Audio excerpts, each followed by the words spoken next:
The other night, my 11-year-old dropped this truth bomb on me. We had just finished doing a devotional about Jesus being born in Bethlehem. Bethlehem meaning the house of bread, which is cool because Jesus referred to himself as the bread of life. So anyone that follows him is fed on a deeper level than the physical hunger, one that a lot of us spend a lifetime trying to fill with other things. And after this 10-minute discussion of this devotional about the birth of Jesus and the bread of life, I was headed out the door when my 11-year-old said, "Hey, Dad, you know when you have a fresh, hot out of the oven loaf of bread and you break it open, the smell fills the room." I went back in and said, "Could you say that one more time?" He said, "You know when Mom bakes a fresh loaf of bread and breaks it open, the aroma fills the house." Oh, I think we're having church now. Have you ever considered that your life is like an aroma that fills the room? 2 Corinthians 2 says we are the aroma of Christ to this world. That means you're a fresh, hot loaf of bread. See, that aroma comes from what's inside of that which has been broken.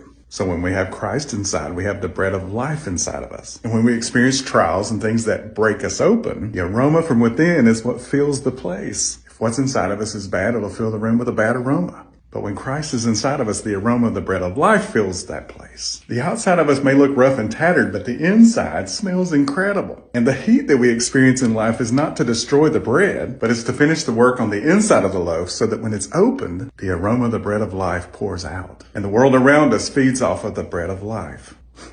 You smell that? It's the bread of life permeating the place in which you stand.